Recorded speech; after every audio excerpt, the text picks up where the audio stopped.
Hey guys, welcome back to RX pharma chat. So guys, आज हम बात करेंगे ब्लड के बारे में कि ब्लड मतलब कि रक्त क्या होता है, क्यों हमें जीवित रहने के लिए ब्लड की बहुत ज़्यादा ज़रूरत है, हमारी बॉडी में कितना ब्लड होता है और क्या क्या हमारी बॉडी में ब्लड के फंक्शंस होते हैं। तो गाइस, वीडियो स्टार्ट करने से पहले मैं आपको बता दूं कि ये फार्मेसी के लिए और ये जो नर्सिंग के स्टूडेंट्स होते हैं बहुत ज़्यादा इंपॉर्टेंट टॉपिक है। ये एग्ज़ाम में काफ़ी टाइम्स आ चुका है और इस चैप्टर में से कुछ ना कुछ कोई ना कोई क्वेश्चंस ज़रूर हमें एग्ज़ाम में हर बार आता है। तो चलिए गाइस, वीडियो को स्टार्ट करते हैं। सबसे पहले ब्लड, लैटिन वर्ड्स में, लैटिन लैंग्वेज में इसको हेमा कहते हैं। हेमा मतलब रक्त, ब्लड। तो क्या इसकी डेफिनेशंस होती है? It is a body fluid connective tissues in the living organism. दुनिया के बर्ड के जितने भी लिविंग ऑर्गेनिजम्स होते हैं सब में ब्लड पाया जाता है और उनको अलाइव रहने के लिए, जीवित रहने के लिए ब्लड की ज़रूरत होती है उनकी बॉडी में। तो ये क्या होता है? फ्लूइड कनेक्टिव टिश्यूज, मतलब कि ये ऐसे कनेक्टिव टिश्यूज से बने होते हैं, एक साथ जुड़े होते हैं, जिनको अलग करना इम्पॉसिबल होता है गाइस। और वे बहुत ज़्यादा मतलब गाढ़ा होता है और इनके कनेक्टिव टिश्यूज जो होते हैं, इनके टिश्यूज जो बिल्कुल आपस में कनेक्ट होते हैं। The volume of the blood in the body is 6 litres. जो हमारी बॉडी का वॉल्यूम होता है ब्लड का, वो अबाउट 6 लीटर्स तक होता है। और जो 6 लीटर्स ब्लड वॉल्यूम होता है ये बहुत ज़्यादा रिक्वायर होता है हर पर्सन्स को हेल्दी रहने के लिए। Blood is needed to keep us alive. जो ब्लड होता है, रक्त होता है, हमें जीवित रहने में हेल्प करता है। ये हमें क्या करता है? हमें जीवित रखता है, हमें जिंदा रखता है। It transport the oxygen and the nutrients to all the parts of the body. ये क्या करता है? ऐसे ऑक्सीजन्स को और न्यूट्रिएंट्स को हमारी बॉडी में अलग अलग टिश्यूज में ट्रांसपोर्ट करता है, जिसकी वजह से हम अलाइव रहते हैं, जिसकी वजह से हम हेल्दी रहते हैं, हम सांस लेते हैं। उस ऑक्सीजन को ये ट्रांसपोर्ट करता है हमारे बॉडी के डिफरेंट टिश्यूज में, डिफरेंट ऑर्गन्स में, so that they can keep working. इसी वजह से क्या होता है, जो हमारी बॉडी के फंक्शंस होते हैं वो अच्छे से हो पाते हैं, हमारे जो ऑर्गन्स होते हैं वो अच्छे से वर्क कर पाते हैं। तो गाइस, आगे बात करते हैं हम इसकी फंक्शंस की। फंक्शंस ऑफ द ब्लड, क्या क्या फंक्शंस हमारी बॉडी में ब्लड के होते हैं, किन किन फंक्शंस की वजह से जो ब्लड होता है वो बहुत ज़्यादा इम्पॉर्टेंट, हमें जीवित रखने में हेल्प करता है और ये किस तरह एक इम्पॉर्टेंट रोल हमारी बॉडी में प्ले करता है। तो चलिए देखते हैं guys. It transport the oxygens and the nutrients to the various parts of the tissues। तो गाइज, जैसे हम जानते हैं कि जो ऑक्सीजन होती है हमें जिंदा रहने के लिए, जीवित रहने के लिए बहुत ज़्यादा ज़रूरी होती है। तो ये उसी ऑक्सीजन को, जिस ऑक्सीजन की वजह से हम जीवित हैं, जिसकी वजह से हम सांस ले पा रहे हैं, तो उसी ऑक्सीजन को ये क्या कर रही है? ट्रांसपोर्ट करती है, न्यूट्रिएंट्स को ट्रांसपोर्ट करती है हमारे वेरियस टिश्यूज़ में, जिसकी वजह से हम अलाइव हैं। So it transport the waste product to the organs of the excretion। मतलब कि जो ऑर्गन्स हमारे वेस्ट प्रोडक्ट को एक्सक्रीट आउट करते हैं, हमारी बॉडी से बाहर निकालते हैं, उन ऑर्गन्स तक ये क्या करता है? हमारे वेस्ट प्रोडक्ट्स को ट्रांसपोर्ट करता है, सेंड करता है, पहुंचाता है, ताकि हमारी जो एक्सक्रीटरी ऑर्गन्स होते हैं, जो हमारी वेस्ट प्रोडक्टों को हमारी बॉडी से एलिमिनेट करने वाले ऑर्गन्स हैं, उन तक ये वेस्ट प्रोडक्ट पहुंचाता है और बॉडी से हमारे बाहर हो जाते हैं। सो क्या होता है, जब ये वेस्ट प्रोडक्ट हमारी बॉडी से बाहर निकाल देते हैं, जो एक्सक्रीटरी ऑर्गन्स होते हैं, उसकी वजह से क्या होता है? डिटॉक्सिफिकेशन। डिटॉक्सिफिकेशन मतलब कि वेस्ट प्रोडक्ट्स में क्या होता है? टॉक्सिन्स होते हैं। जो टॉक्सिन्स हमारी बॉडी से निकल जाते हैं, तो डिटॉक्सिफिकेशन भी इसका एक फंक्शन है। तो ये डिटॉक्सिफिकेशन हमारी बॉडी का करता है, टॉक्सिन्स हमारी बॉडी से एक्सक्रीट आउट, एलिमिनेट करता है। It carries the hormones from the endocrine gland to the various tissues। Various tissues के लिए जो भी हॉर्मोन्स हमारे ज़रूरी होते हैं एंडोक्राइन ग्लैंड से, तो ये क्या करता है? उन हॉर्मोन्स को कैरी करता है और ये हमारे फर्दर जो हॉर्मोन्स, जैसे हमारे हॉर्मोन्स हम कहते हैं कि चेंज होते रहते हैं, तो क्या होता है गाइज? ये उन हॉर्मोन्स को कैरी करता है। हमारे ब्लड में हॉर्मोन्स होते हैं, एंडोक्राइन ग्लैंड से ये कैरी करता है, तो ये हमारे वेरियस टिश्यूज में उनको पहुंचाता है, वेरियस टिश्यूज में ट्रांसपोर्ट करता है।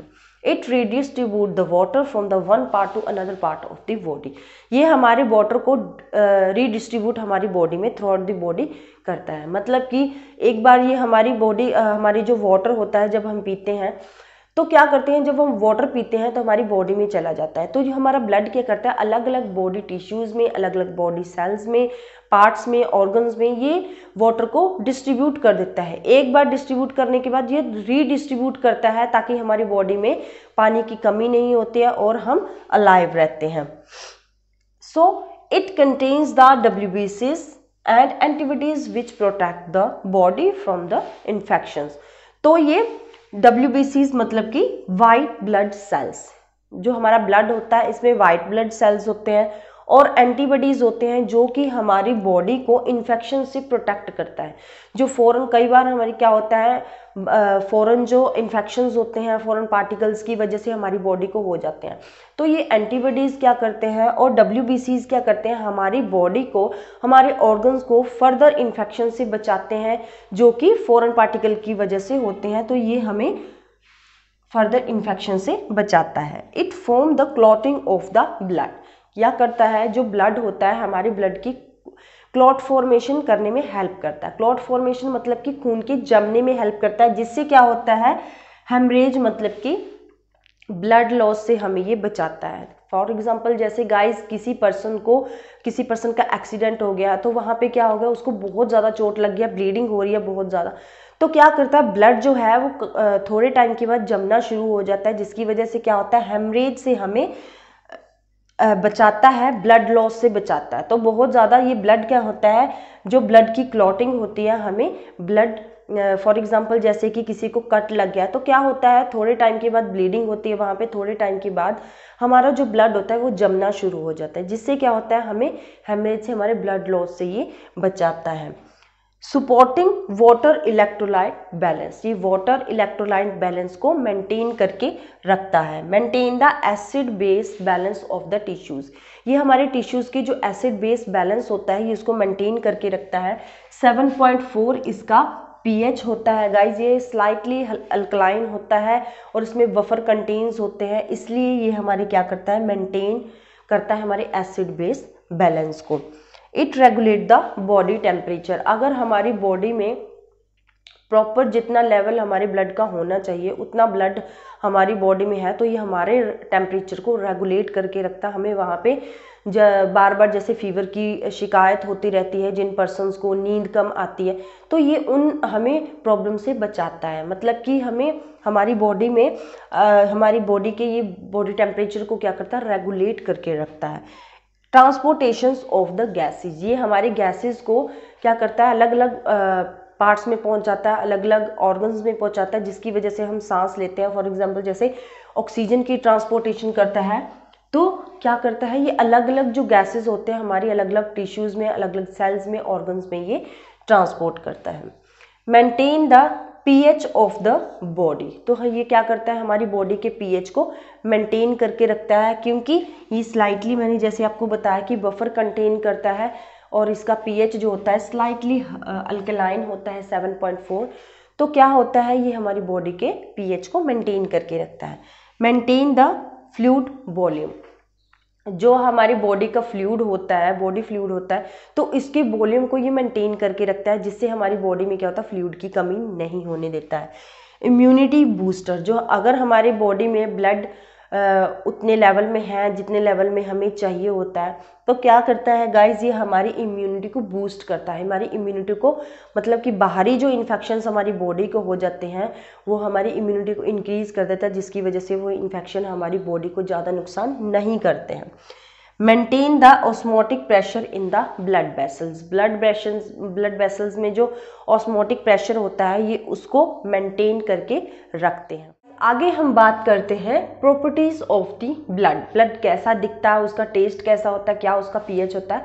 तो चलिए गाइस देखते हैं। सबसे पहले बात करते हैं हम कलर की, ब्लड का कलर कैसा होता है। जो हमारी आर्टरीज होती हैं उसमें ब्लड का कलर होता है ब्राइट रेड, और जो वेन्स में ब्लड होता है वो होता है डार्क रेड का। कई बार आपने देखा होगा कि किसी पर्सन का अगर जब एक्सीडेंट हो जाता है तो वहाँ पे क्या होता है, जब उसकी ब्लीडिंग होती है तो वहाँ पे वो स्लाइटली ब्राइट रेड कलर की ब्लीडिंग होती है। और जब कोई वेन्स में, मतलब कोई वेन्स में से हमें ब्लड लेना है, जैसे लेबोरेटरीज में लेते हैं, तो वो क्या होता है, थोड़ा गाढ़ा सा दिखता है, थोड़ा हमें डार्क रेड कलर का दिखता है। तो गाइज यहाँ पे जो ब्लड का हमारा वॉल्यूम होता है हमारी बॉडी में, तो वह क्या होता है 5 to 6 लीटर्स तक होता है। एंड पीएच ब्लड का होता है 7.35 से वेरी करता है 7.45 तक, और ये स्लाइटली अल्कलाइन होता है। टेस्ट इसका स्लाइटली साल्टी होता है, ये टेस्ट में थोड़ा साल्टी जैसा लगता है। टेम्परेचर इसका 38 डिग्री सेल्सियस होता है, जो कि फ़ारेनहाइट में कितना होता है 100.4 डिग्री फ़ारेनहाइट। एंड इसकी विस्कोसिटी क्या होती है, ये वाटर से 3 से 4 टाइम्स ज़्यादा विस्कस होता है, ज़्यादा गाढ़ा होता है। जैसे कि वाटर बिल्कुल भी हमें पता है कि विस्कस नहीं होता, गाढ़ा नहीं होता है, लेकिन ये ब्लड जो होता है ये वाटर से 3-4 टाइम क्या होता है 3 to 4 टाइम्स ये विस्कोसिटी अपनी शो करता है। तो ब्लड का जो लेवल होता है फीमेल में कितना होता है 12.1 to 15.1 ग्राम पर डेसीलीटर। तो इतना ग्राम खून जो है, इतना ग्राम रक्त जो है, ब्लड जो है, वो एक फीमेल में होना चाहिए, क्योंकि ये बहुत ज़्यादा ज़रूरी है किसी फीमेल को भी हेल्दी रहने के लिए। तो मेल जो है उसमें 13.8 to 17.2 ग्राम पर डेसीलीटर्स। तो इसके अकॉर्डिंगली क्या होता है गाइस, जो न्यू बॉर्न्स बेबीज होते हैं उसमें तकरीबन 18 ग्राम पर डेसीलीटर्स होता है। उनकी बॉडी में ज़्यादा ब्लड होना चाहिए, क्योंकि उनके जो बॉडी होती है वो सर्कुलेट करता है, जो ब्लड होता है वो बहुत ज़्यादा होता है। उनके ऑर्गन्स जो प्रॉपरली डेवलप नहीं हुए होते हैं अभी तक, लेकिन उनकी बॉडी में जो ब्लड होता है उसका जो लेवल होता है वो ज़्यादा होना चाहिए।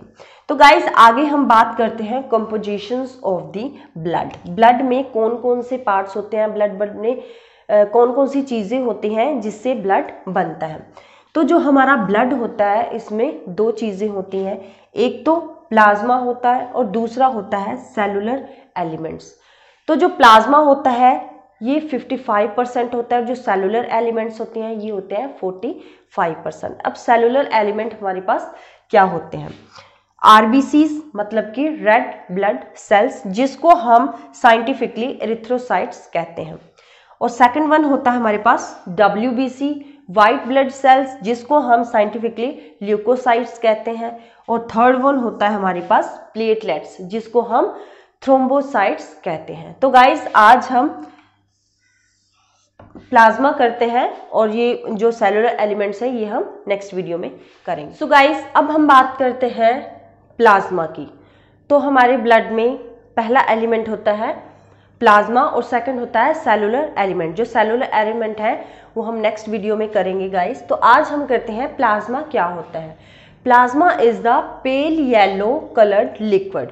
तो इसका कलर कैसा होता है, पेल येलो कलर होता है, और 55% ये हमारे बॉडी वॉल्यूम में होता है। तो क्या होता है गाइस, जैसे कहते हैं कि ब्लड में से सीरम निकालते हैं, जो कि अलग अलग जैसे हेयर की ट्रांसपोर्टेशन में काम आता है। तो क्या होता है गाइस, वहाँ पे जब हम प्लाज्मा में से फिब्रिनोजेन निकाल देते हैं, हमारे जो प्लाज्मा होता है गाइस उसमें 3 चीज़ें होती हैं, water, protein and the other substances. तो जो फिब्रिनोजेन होती है ये हमारी एक प्रोटीन है। तो जब हम प्लाज्मा में से फिब्रिनोजेन को सब्सट्रैक्ट कर देते हैं, निकाल देते हैं, तो हमारे पास वहाँ पे सीरम आ जाता है। तो गाइस चलिए बात करते हैं, वाटर हमारी बॉडी में, हमारी प्लाज्मा में 91.5% होता है, और प्रोटीन यहाँ पे 7.8% कंटेन होता है, प्रेजेंट होता है, और अदर सब्सटेंसेस 1 to 5%। अब हम बात करते हैं प्रोटीन की। तो 3 तरह की प्रोटीन हमारी प्लाज्मा में होती है, albumin, globulin and the fibrinogen. तो इसी फिब्रिनोजेन को जब हम यहाँ पे प्लाज्मा में से सब्सट्रैक्ट कर देते हैं तो हमारे पास सीरम अवेलेबल हो जाता है। तो सबसे पहले एल्ब्यूमिन प्रोटीन जो हमारी प्लाज्मा में अवेलेबल होती है, कंटेन होती है, वो क्या होती है, present in very high concentration. ये क्या होती है, सबसे हाई कंसंट्रेशन में प्रेजेंट होती है। Responsible for the osmotic pressure of the blood, ये हमारे ब्लड की ऑस्मोटिक प्रेशर के लिए बहुत ज़्यादा ज़रूरी होती है, रिस्पॉन्सिबल होती है।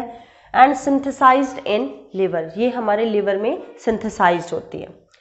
सेकेंड वन है गाइस हमारे पास ग्लोबुलिन प्रोटीन। ग्लोबुलिन प्रोटीन जो होती है ये 3 टाइप्स में होती है, alpha beta gamma. Alpha beta gamma ये 3 तरह के टाइप में प्रेजेंट होती है हमारी प्लाज्मा में, और ये क्या करती है, प्रोड्यूस इन लिम्फॉइड टिश्यूज, जो हमारे लिम्फॉइड टिश्यूज में होती है ये उसमें प्रोड्यूस्ड होती है, और ये हमारे एंटीबॉडीज और इम्यून सब्सटेंसेस को प्रोड्यूस करती है। मतलब कि हमारे इन्फेक्शन से जो इन्फेक्शन के अगेंस्ट जो हमारे लड़ते हैं एंटीबॉडीज या इम्यून को बूस्टर करते हैं सब्सटेंसेस, ये उनको प्रोड्यूस करते हैं, उनको फॉर्म करते हैं। थर्ड वन है हमारे पास फिब्रिनोजन। फिब्रिनोजन गाइस हमें वैसे नॉर्मल भी पता है कि फिब्रिनोजन जो हमारी वो ब्लड की क्लॉटिंग करता है। ब्लड की क्लॉटिंग करने की जो प्रक्रिया होती है वो हमारा फिब्रिनोजन करता है। तो ये सिंथेसाइज्ड होता है हमारे लिवर में, और ये हमारे ब्लड की कोआगुलेशंस के लिए रिस्पॉन्सिबल होता है, मतलब कि हमारे ब्लड की फॉर्मेशन क्लॉटिंग करता है हमारे ब्लड में। इसलिए हमारा ब्लड जो है वो जब बहना शुरू हो जाता है, ब्लीडिंग होनी शुरू हो जाती है, हेमरेज की प्रॉब्लम हो जाती है, तो वहाँ पे ये हमारे ब्लड लॉस को बचाता है।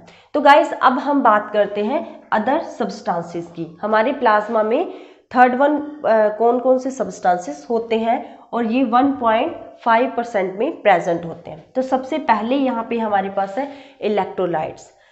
हमारे प्लाज्मा में इलेक्ट्रोलाइट्स होते हैं sodium, potassium, calcium, chlorine, magnesium etcetera. मतलब हमारे जो प्लाज्मा होते हैं उसमें बहुत सारे इलेक्ट्रोलाइट प्रेजेंट होते हैं। सेकंड वन है हमारे पास गैसेस। गैसेस कौन कौन सी होती हैं, oxygen, carbon dioxide and the nitrogen. And third one is the nutrients. Nutrients कौन कौन से हमारे प्लाज्मा में प्रेजेंट होते हैं, glucose, amino acids and the fatty acids. और वेस्ट प्रोडक्ट्स में urea, creatinine, ammonia and the uric acids. Next बात करते हैं गाइस, इसमें हम फंक्शंस देखते हैं प्लाज्मा प्रोटीन की। तो प्लाज्मा प्रोटीन के क्या फंक्शंस हमारी बॉडी में होते हैं, क्या क्या उसके रोल होते हैं, क्या वो इम्पोर्टेंट रोल हमारी बॉडी में प्ले करता है। तो सबसे पहला है जो हमारा प्लाज्मा प्रोटीन है, ये क्या करता है, transport the hormones, ions and the other substances. जो हमारा प्लाज्मा प्रोटीन होता है ये क्या करता है, हार्मोन्स को, आयंस को और अदर सब्सटेंसेस को हमारी बॉडी में ट्रांसपोर्ट करता है, अलग अलग टिश्यूज़ में, अलग अलग ऑर्गन्स में ये हमारे पहुंचाता है। नेक्स्ट है guys, exert the osmotic pressure, regulate the blood volume. जी हमारे ऑस्मोटिक प्रेशर को एक्सर्ट करता है, मतलब कि ऑस्मोटिक प्रेशर को ये मेंटेन करके रखता है, और वहाँ पे जिससे क्या होता है, हमारे ब्लड वॉल्यूम को ये हमारी बॉडी के अंदर रेगुलेट करके रखता है, मेंटेन करके रखता है। नेक्स्ट है guys, provide the viscosity to the blood, help in maintaining the blood pressure. ये हमारी जो प्लाज्मा प्रोटीन होती है ये हमारे ब्लड की विस्कोसिटी को मेंटेन करके रखता है, हमारे ब्लड को विस्कोसिटी प्रोड्यूस करता है, जिसकी वजह से हमारा ब्लड क्या है वो गाढ़ा होना शुरू हो जाता है, और ये क्या करता है, हमारे ब्लड प्रेशर को ये मेंटेन करने में हेल्प करता है। नेक्स्ट है guys, fibrinogen is responsible for clotting of the blood. जो फिब्रिनोजन प्रोटीन होती है ये हमारे जो ब्लड का जमना होता है, ब्लड के क्लॉट बनना शुरू होते हैं, ये फिब्रिनोजन ही करता है, जिसकी वजह से क्या होता है, जैसे मैंने आपको बताया कि जब एक्सेसिव वहाँ पे ब्लड लॉस हो रहा है तो ब्लड थोड़ी देर के बाद जमना शुरू हो जाता है, जिसकी वजह से हमारा क्या होता है, ब्लड लॉस से हम बच जाते हैं। नेक्स्ट है guys, globulin of the plasma synthesise the immune substances and the called antibodies. क्या करता है, जो ग्लोबुलिन होता है वो ऐसे सब्सटेंसेस के और इम्यून सब्सटेंसेस की सिंथेसाइज करता है, ऐसे सब्सटेंसेस को प्रोड्यूस करता है जो कि हमारे बॉडी के जो इन्फेक्शंस हो जाते हैं उसके अगेंस्ट लड़ने में हमारी हेल्प करता है, हमारी बॉडी को इन्फेक्शन से बचाता है, जिसको हम क्या कहते हैं, एंटीबॉडीज कहते हैं। तो ये थे गाइस कुछ प्लाज्मा प्रोटीन के फंक्शंस। तो नेक्स्ट वीडियो में हम सेलुलर एलिमेंट्स करेंगे और उसको कंप्लीट करेंगे। तो गाइस आज की मेरी वीडियो आपको कैसी लगी मुझे ज़रूर बताना। नेक्स्ट वीडियो में नेक्स्ट इन्फॉर्मेशन के साथ जल्द मिलेंगे। Stay safe, stay healthy. Thank you very much.